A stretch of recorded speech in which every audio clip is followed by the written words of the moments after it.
Hi there, this is Sheena Rowlands and today I'm sharing with you my latest layout for Hey Little Magpie. For this layout I'm using the Deck the Halls Christmas collection by Coco Vanilla Studio. So this is going to be the first layout I've made with this collection. I'm taking this Tinsel Town pattern paper and off camera I cut it into all the little trees and all the little houses. You wouldn't want to watch me do that. So the green check paper there is called Ornamental, and I'm going to use it the check side up. And the star paper is Merry Days. And I've just brought in a circle template, and I'm going to cut a circle from the starry paper. I'm going to cut that out by hand rather than using a cutting machine. I've done it by hand because as you can see, I'm just distressing the edges, so it still looks pretty much like a circle. It's not perfect, but it doesn't need to be. So I'm just running my distresser around the edge. I am going to keep the green check, the ornamental paper whole. I'm not going to gut it, just for a bit of stability, and I'm going to stick that circle down in the center. Just for your interest, the circle is about 8 inches across, and I'm just making sure I've got it pretty centralized on the green check paper, and I've just stuck that down with some double-sided tape. So I'm now going to use the houses that I cut from the Tinsel Town paper, and I'm going to arrange them around the edge of the circle. I'm trying to be I'm not trying not to think about it too much. I'm trying not to look too much at the colour or the size or the shape. I don't particularly want any next to each other, but it's really difficult to do random. And I do in the end up with a couple of houses that are the same but different colours next to each other. But they're embellishments, so it doesn't matter in the long run. I want them to be a little gap between each of them, but I don't want the gaps to be too big. So I'm just making sure I've got enough, to be honest, to start with, but actually I do end up with quite a few left over, so I can tweak them a little bit. I did pick the size of the circle thinking that I would want to add maybe 1.5 inches either side to get the houses in, so that's why I went with just under an 8-inch circle, because I didn't want the houses touching the outer edge of the 12 by 12 paper. So I'm still looking at my choices actually, and this is speeded up, so it took me a lot longer than I thought, but it did take me a whole evening to actually cut them out. So if it is something you fancy, do put your favourite programme on or some nice music and you'll get them done in no time. So I quite like the way that is, and I'm going to add a few trees on top as well. Not too many trees. I think I'm thinking I go for about 6 or 7 in the end, just dotting them around the circle. I do move a couple later, and you'll see why, but I just want to intersperse them with the houses just to add a little bit of interest around the edge. I think it's time for me to stop tweaking these a little now and crack on with the rest of the layout. So I bring in some double-sided tape and some foam pads, and what I'm going to do is I'm actually going to tilt the houses around the edge. So I'm going to put some foam on the back of the roof and a little bit of double-sided tape on the bottom of the building, so that they're touching the circle and they're flat, but they're actually slightly raised at the roof end all the way around. It's very subtle in the end. You may not think it's worth doing. I do like a bit of dimension to my layouts, and I did the rest of that off camera. So these are 2 photographs that I want to use on this layout, and I start off with them on the right hand side of the circle. So consequently I move one of the little trees I've stuck round the edge because the photo was touching it. I'm also thinking about the title, and I want to use these gold puffy title stickers, and I really like the fact the word sweet is there. They really go with the gingerbread house photographs, and I also picked the word memories. And I'll tell you a bit more about the photographs as the video goes on. So I'm just cutting roughly around them with the plastic backing intact so that I can decide on their placement. And I wasn't very happy with the placement. I wanted one word above the other to start with, but I just felt like they didn't get in step with the photographs. So I decided to leave that, not do anything too much with that at the moment, while I decide what else I want to do. I want to add maybe some layers behind the photo or some embellishments either side. So while I'm thinking, I'm looking at what else would work. I find a couple of die cut trees, also find a die cut house, and I have some chipboard houses as well that I could use as embellishments by the photo. I also have some of the 6x8 papers, and I'm thinking I'm going to use one of these to actually mat these two photographs on. And I have a look at this little paper in the 6x8 to see maybe if I want to add my journaling to a little journaling spot. So all the time I'm looking at the range and I'm thinking, I don't plan a lot of my layouts out too far in advance, so I'm literally winging it as I go along. So you get to see the process as it happens. But I just didn't feel it was sitting quite right at this stage. So I do walk away for a few minutes to have a think.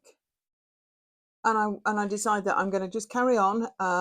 Sometimes things don't always go to plan, so I'm just going to roll with it.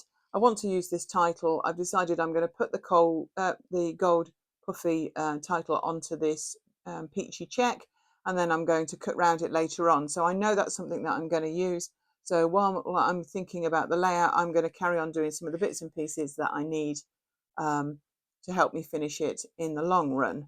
And sometimes this happens, and I just try and roll with it if I can. The more frustrated you get, the less creative I tend to be. I really like this dark paper. I'm going to use it to layer both of the photos, so I'm going to get that cut as well. So these two photos are ones of many that I've got of gingerbread houses from over the years. These gingerbread houses are from IKEA, would you believe it? And they came flat packed. And they were really inexpensive, and every year I would buy one for each for the children. And in the pre-Christmas excitement, particularly once schools had finished, they were one afternoon we'd put the houses together with a bit of molten sugar under supervision, of course, and then they were given free rein on how to decorate them. And they used to love this activity. We did it every year when they were young, with a few bags of sweets and some tubes, so ready-made tubes of icing. We could have a nice, quiet, calm pre-Christmas afternoon. And they used to also enjoy the fun and get a little bit competitive with their icing skills. And it was just a good, fun afternoon. And I have really good memories of that. And I'm going to do some documentation actually onto this layout a bit later on. So you can see that my brain has been overthinking again, and I've actually moved the two photos into the center of the circle, and I'm liking the symmetry a lot better. And I think maybe that's what was throwing me, and it means that I can actually add the title across in one line.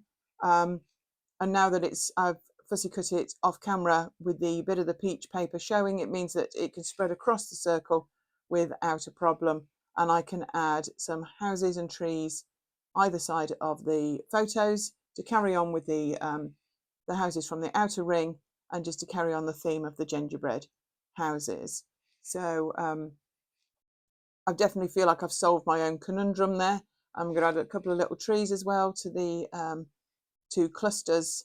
I'm just trying to, with my nail, get the back of the sticky, I think it's a chipboard house there. I'm just trying to find one that's the right size to go on that in that left cluster.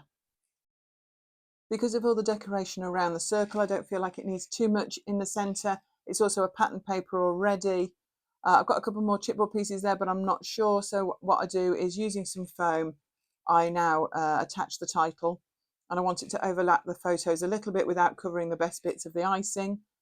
But because I've actually put the title onto the pattern paper first, I've got much more space to actually put the foam onto, so it makes it really easy to raise this sort of puffy title up, and it means I can just get that in place across where the circle is. I'm just trying it out. I'm not putting any foam over the top of the letters because I want them to overhang the photo, and I want it to all be flat. So I think that I've done that okay, and I can stick that down shortly. But I'm also thinking now I'm going to use the bottom third quarter of that circle to actually add my journaling in. Well, for me, that would actually be quite a lot of journaling. Most of my layouts get the date, the name, that's sort of like, you know, who, what, where, when. But I'm actually thinking of writing literally the story that I've just told you guys. So I'm going to come back to that. I'm just having a look at now this 6x12 sticker sheet, but I'm thinking it doesn't really need too much more. So off camera, I've drawn some lines off camera and I've done my journaling at the bottom, and it's the complete story that I told you earlier. I did do it in rough to make sure that it fitted, and just to check my spellings because that's not one of my strong points. And I've now come in with the puffy star stickers, and I'm just going to add a puffy star to the top of the Christmas trees either side of the photos. And I think that's pretty much all that needs doing. I've got some chipboard stars there, so I might add a couple of those, but we'll see. But it's literally just finishing touches now. Really enjoyed this collection. I love the colours. It's got a Christmassy feel, but with the yellows and the pinks, it's not in your face Christmas. I would recommend it. You're checking it out, the Hey Little Magpie store. Also check out some of the other videos by the other DT, and always keep checking back to the store because there's stuff being added all the time. Lots of new collections, lots of things for you to have a look at as well. So the final thing I decided to do is add some puffy stars to the little trees that I've got around the edge. So I picked the smallest stars there are on the sheet, and I just add one to each of, I think there's 7 of the little trees that I've added. So the last thing left to do is just to show you the dimension there with all the houses around the edge. Thank you so much for watching. Do check out this collection at the Hey Little Magpie store, and come back soon to watch further videos. So thanks so much for watching, and we hope to see you here again real soon. This is Sheena Rowlands for Hey Little Magpie. Bye for now.